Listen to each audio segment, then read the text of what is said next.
Hello, everyone. My name is Laura. Have you ever been in an awkward situation with twin brothers? I got caught once and almost died of shame. I dated one, and I spent the night with another. Do you want to know how it happened? Then take a look. When I went to college, I almost immediately met a very cool guy. His name was Jerry. He was the star of the department, pumped, stylish, with money. Girls ran after him in droves. To be honest, I don't know what he liked about me, but we started dating almost as soon as we met. He was nice, but there were some moments in his character that were still annoying. For some reason, he kept asking me to get close to him, and I couldn't. I was scared, and besides, I always thought my first time should be special.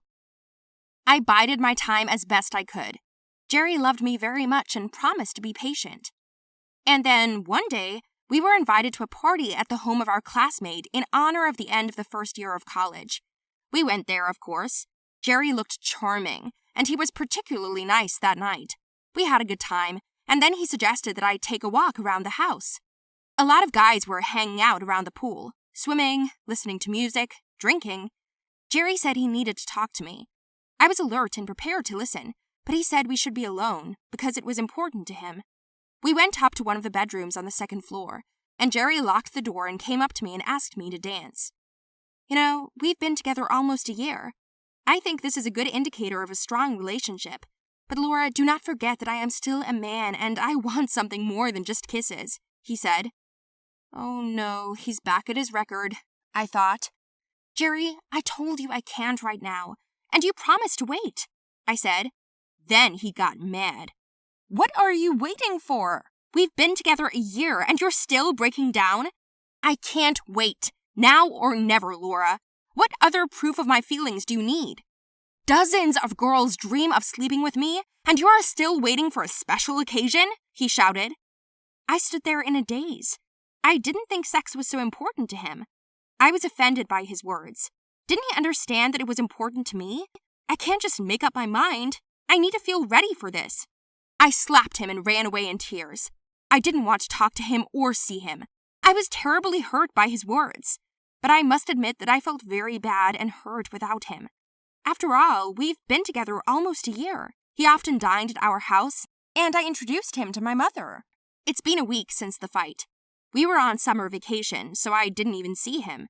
I cried every day. I didn't want to leave because of it. Then, my friend Nellie called me and invited me to a pajama party. What, are you still in trouble for sex? She asked me. The four of us sat with the girls and each shared their problems with gossip. We were all in our pajamas, without makeup, eating ice cream and drinking wine. Yes, I can't make up my mind to do it, I said. Suddenly, there was a wild whinny in the room. The girls laughed at me. We understand everything. The first time is very responsible and scary. But Laura, believe me, if the first person you met suggested it, you might be offended. But now what? You've been together almost a year, right? He's an awesome-looking, rich, smart guy. These 3 arguments should be enough for your first time with him. Sex is already becoming special. He's a man, don't you understand? The girls told me. By this time, I already felt a slight relaxation in my body. I think the wine went to my head. After an hour and another bottle, the girls gave me a makeover, dressed me up, ordered a taxi, and sent me home to Jerry. When he opened the door for me, I staggered at him. I kissed him so hard that he couldn't say a word. We kissed passionately and then went to his room. In the morning, when I woke up, my head was aching terribly. Everything ached and everywhere. Well, that's it, I thought. Jerry, I'm sorry I broke in on you yesterday without calling. I just thought about it and decided you were right. I laughed and then asked, did you even like it? And then I turned to face him and I was like, oh shit, no, who are you? In front of me was a sort of Jerry and a sort of not. It looked just like him, but it wasn't him. I'm Johnny. Nice to meet you. What's your name? He asked with a satisfied face. Oh no, I couldn't believe I'd screwed up so bad. It looks like I had too much wine and I didn't even get a good look at his face. I got out of the bed, ran to the bathroom, bathed and dressed. My heart was pounding with anxiety. I didn't know what to do. I went out and asked who he was, why they looked so alike. It turns out that this was his twin brother, whom Jerry never told anyone about since they did not live together. Their parents divorced when the boys were still children. Each parent kept a twin. They haven't spoken to each other since. I arrived only yesterday. Jerry went to his mother's and I went to my father's. My parents finally reconciled after all these years, and my brother and I decided to switch places to be with our ancestors. I just arrived here yesterday, took a shower, and then someone rang the doorbell. Well then, you attacked me so hard that I didn't even have time to say anything, Johnny said. I sat on the edge of the bed and listened to it all. All of a sudden, I felt really bad, and I started crying. I wish I hadn't come here. Why the hell didn't he tell me about you? Johnny tried to calm me down. He started talking about my beauty and how he liked everything, but it only made me feel worse. I felt like a broken cheater. I slept with my boyfriend's brother. How can I live with myself now? Anyway, since then, I've decided that I'm done with Jerry. On some level, I was glad that he didn't call or text me again. I went home and was depressed for about a month. Johnny offered to keep this secret, and he promised not to tell anyone about us, especially his brother. Even though you broke up, he shouldn't know about it. It will be beneficial for both of us, he said, and I agreed. So now I'm living with it, and little by little, I'm trying to come to terms with it. What would you do if you were me? My name is Hannah, and I am only 19 years old, but I have been married 3 times. I know, you will think that this didn't happen or that I'm too spoiled, but it's not like that. It's just my fate. I grew up in a country village. My parents were strict. First of all, they valued responsibility in people. If someone made a promise, they must keep it. So it happened with me. When I was a kid, I used to play with Alex a lot. He was my only friend. In addition, our parents were also friends for many years. And once Alex's father swore that he would marry his son to me, with the permission of my parents, of course. In general, both sides were not against such a union, because our marriage foreshadowed stability, reliability, and trust. Alex and I didn't love each other, and we both felt it. The wedding took place when we were 16 years old. In our country, this is considered the norm. The parents gave their blessing. Oh, you won't know how many tears and tantrums my ancestors endured after they told me to marry Alex. I protested day and night, went on hunger strikes, tried to run away from home, and threatened to kill myself. Alex was calmer, but he admitted that the last thing he wanted to do was marry me. In the end, we were not able to defend our wishes.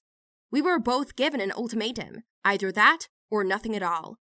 It was cruel of them, but the adults assured me that we were the perfect couple, and a marriage of such parties as ours would only bring happiness. The wedding was gorgeous, with about 300 guests invited to the ceremony, and all were from difficult backgrounds. Our parents made a choice not only in fate, but even in wedding dresses. I was also disgusted with my wedding dress, but I was so upset that I preferred to remain silent. The guests, of course, were satisfied. Alex and I sat at the table and didn't look at each other all night. Look, I understand that we don't love each other, and I also understand that we are just pawns in the hands of adults.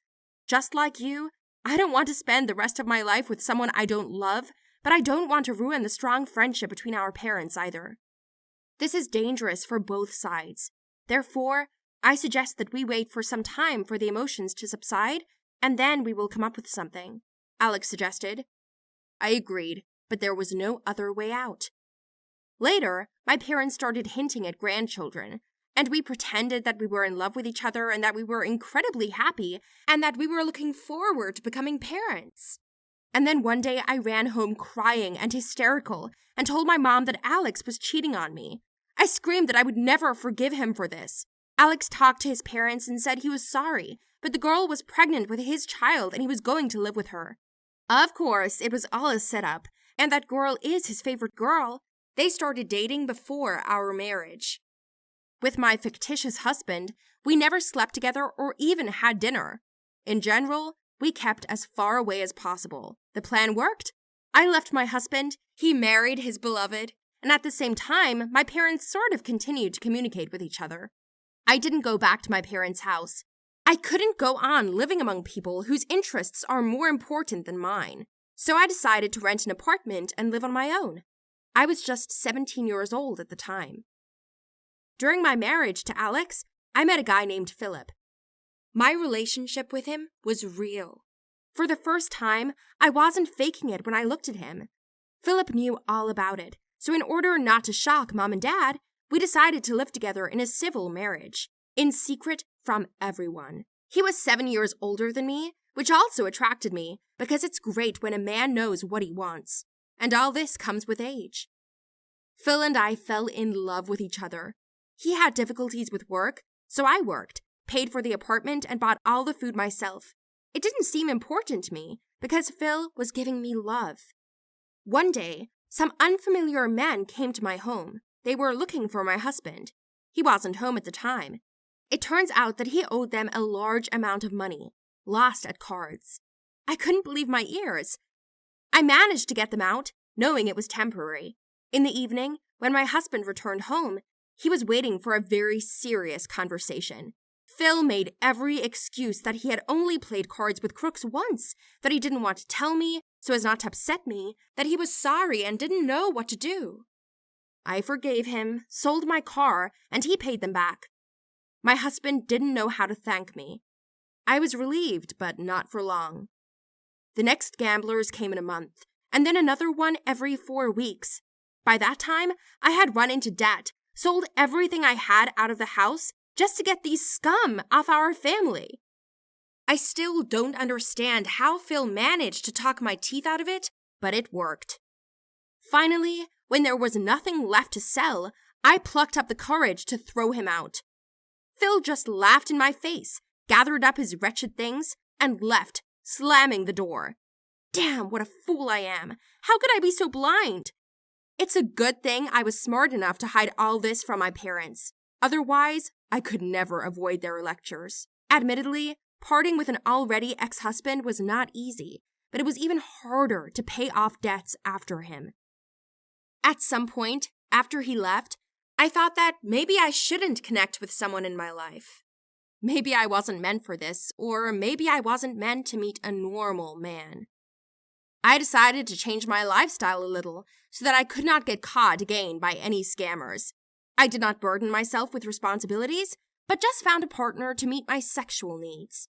Yes, there was such a guy. His name was Ben. He was a work colleague of mine. Ben's probably been asking me out for a year, but I've refused. He's a nice guy, but we're not a couple. I was very aware of that, so I didn't give him a chance. But he was an optimist. Ben was the perfect candidate for a post-depressive period in my life. He was good to me, gave me everything I needed. Care, bought food, helped pay off the debts I got into because of my ex. He loved me. I don't know why, but I did not in return. My mother had hinted at it, but since the last time they'd forced me to marry Alex, my parents hadn't pressed me anymore. My mother said that no one would treat me better than Ben. Maybe she was right. So I let him come to me, but only physically. He was happy about it, but every month he made a proposal of marriage, and I always refused. It seemed to me that if I agreed and became someone's wife for the 3rd time, life would present another surprise as a separation or divorce. And then something like this happened. Life is really unpredictable. I got pregnant. I found out about it when I was 2 months pregnant. Of course, Ben was beside himself with happiness. He snatched the pregnancy test out of my hands and kissed it. I laughed and it almost made me sick, but he was really happy. What can you say about me? I was confused, scared. What should I do now? I don't like him. I know I can't live with him, I thought to myself. In the end, we got married. This time the wedding was small, among a narrow circle of people. And when I married him, I felt exactly the same as the first time. I felt uncomfortable inside, like I was making a mistake again. At the end of the evening, when all the guests were already at the party, I told Ben that I would go home and asked him to accompany the guests himself. He wanted to come with me, but I said I would wait for him at home. I took a taxi, went to my apartment, packed my things, changed my clothes, and went to the train station. I bought a ticket to another city and left, and was confident in my actions. And then I gave birth to a beautiful daughter. And I don't regret anything. I'm happier now than ever.